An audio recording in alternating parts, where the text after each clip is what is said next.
Hello friends, మనలో ప్రతి ఒక్కరూ షాపింగ్ చేసినప్పుడు ఒక పదం వింటూ ఉంటాం, జిఎస్టీ ఎక్స్ట్రా. అసలు జిఎస్టీ అంటే ఏంటి, దీనివల్ల ఎవరికి లాభం జరిగింది, దీనివల్ల ఎవరికి నష్టం జరిగింది, అసలు జిఎస్టీ రాకముందు ట్యాక్స్ సిస్టమ్ ఎలా ఉండేది, అసలు జిఎస్టీ వల్ల ఇండియన్ ఎకానమీకి చేంజ్ ఎంత వచ్చింది, ఇవన్నీ మనం స్టెప్ బై స్టెప్ తెలుసుకుందాం. అసలు జిఎస్టీ అంటే ఏంటి? జిఎస్టీ అంటే గూడ్స్ అండ్ సర్వీసెస్ ట్యాక్స్.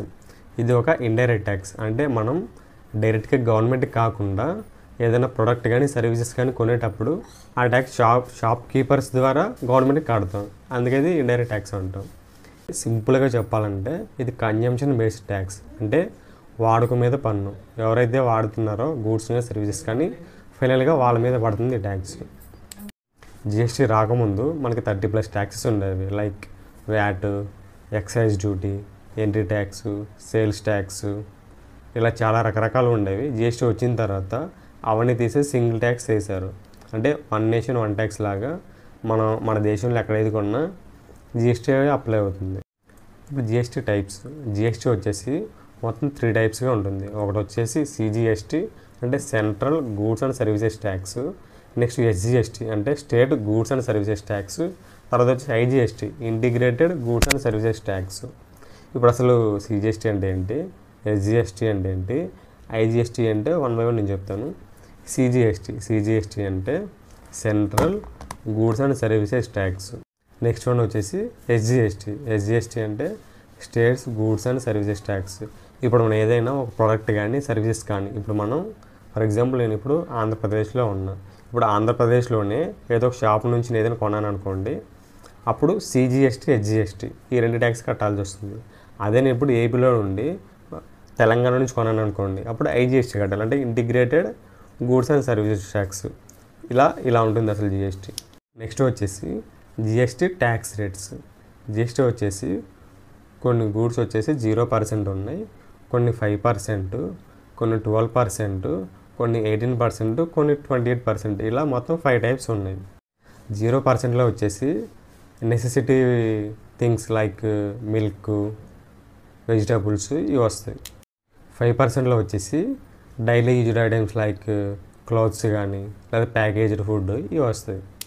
12%లో వచ్చేసి హౌస్ హోల్డ్ గూడ్స్ వస్తాయి. లైక్ ప్రాసెస్డ్ ఫుడ్ కానీ లేకపోతే మొబైల్స్ కానీ ఇలా వస్తాయి. 18%లో వచ్చేసి సర్వీసెస్ లేదా కన్జ్యూమర్ డ్యూరబుల్స్ వస్తాయి. లైక్ టీవీ, ఏసీ, బైక్స్ ఇవి వస్తాయి 18%లో.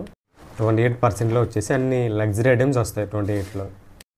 గవర్నమెంట్ ఇలా ట్యాక్స్ రేట్ ఎందుకు పెట్టిందంటే ఏదైనా నెసరీ ఐటమ్స్ ఉంటాయి కదా, అవి కొంచెం చీప్ రేట్గా తక్కువ రేట్గా వస్తే పబ్లిక్ యూజ్ అవుతుందని చెప్పి ఇలా తక్కువ రేట్లో పెట్టారు. జిఎస్టీ వల్ల అడ్వాంటేజెస్ ఏంటనే ఇప్పుడు తెలుసుకుందాం. జిఎస్టీ వల్ల మల్టిపుల్ ట్యాక్సెస్ పోయి సింగిల్ ట్యాక్స్ వచ్చింది. దానివల్ల ఎక్కువ కన్ఫ్యూజన్ ఉండదు. నెక్స్ట్ వచ్చేసి క్యాస్కేడింగ్ ఎఫెక్ట్. అంటే ఇప్పుడు ఇంతకుముందు మల్టిపుల్ ట్యాక్సెస్ ఉండేవి. ఎగ్జాంపుల్ తీసుకుంటే ఇప్పుడు ఏదైనా ఒక షర్ట్ తయారు చేయాలనుకోండి, ఇప్పుడు కాటన్ కొంటే దానికి ఒక ఎక్సైజ్ డ్యూటీ పడుతుంది. ఇప్పుడు దాని కాటన్ నుంచి షర్ట్ తయారు చేయాలంటే మళ్ళీ వ్యాట్ అంటే వాల్యూ యాడెడ్ ట్యాక్స్ పడుతుంది. దాని తర్వాత ట్రాన్స్పోర్ట్ చేసేటప్పుడు ఏంటి ట్యాక్స్ పడుతుంది. ఇలా మల్టిపుల్ ట్యాక్స్ పోయి ఒక ట్యాక్స్ అయ్యేలా ఇప్పుడు అయ్యింది. ఇప్పుడు జిఎస్టీ ద్వారా ట్యాక్స్ ఏవియేషన్ కూడా ఉండదు. ఇంతకుముందు అనుకోండి అంత ట్రాన్స్పరెన్సీగా ఉండేది కాదు కాబట్టి కొన్ని ట్యాక్స్ కలెక్ట్ చేసినా సరే గవర్నమెంట్ కట్టేవాళ్ళు కాదు. ఇప్పుడు దీనివల్ల జిఎస్టీ పోర్టల్లో మనం ఏదైతే ఏదైనా తీసుకున్నాం అనుకోండి, దానికి వాళ్ళు ట్యాక్స్ కట్టారు లేదా అని మనకు తెలుస్తుంది జిఎస్టీ పోర్టల్లో. ఇప్పుడు జిఎస్టీ వల్ల డిసడ్వాంటేజ్ తెలుసుకుందాం. అసలు ఇంతకుముందు చిన్న వాళ్ళు ఉన్నారనుకోండి, చిన్న బిజినెస్ చేసేవాళ్ళు, వాళ్ళు కూడా ప్రతి నెల రిటర్న్స్ వేయాలి, అయితే జిఎస్టీ రిటర్న్స్ వేయాలి. ఇదొకటి డిసడ్వాంటేజెస్. ఇంకోటి వచ్చేసి మల్టిపుల్ ట్యాక్స్ రేట్స్ ఉన్నాయి కదా, దీనివల్ల కొంచెం కన్ఫ్యూజన్గా ఉంటుంది అమ్మే వాళ్ళకి. ఈ ప్రోడక్ట్ దేని కింద వస్తుంది, ఇది ఎంత పర్సెంట్ వస్తుంది, ఇలా కొంచెం కన్ఫ్యూజన్గా ఉంటుంది.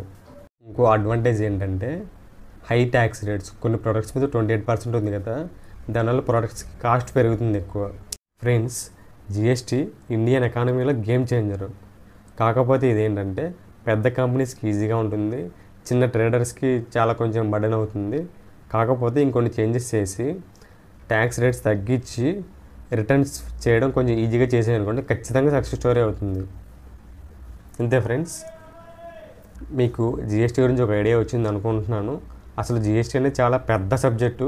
కాకపోతే నేను ఈ వీడియోలో ఓన్లీ బేసిక్స్ కవర్ చేశాను. మీకు ఇంకా ఇంట్రెస్ట్ ఉంది జిఎస్టీ గురించి ఇంకా తెలుసుకోవాలనుకుంటే కామెంట్ చేయండి. ఖచ్చితంగా పూర్తిగా డీటెయిల్డ్గా నేను వీడియోస్ చేస్తాను. Thank you friends, thank you so much.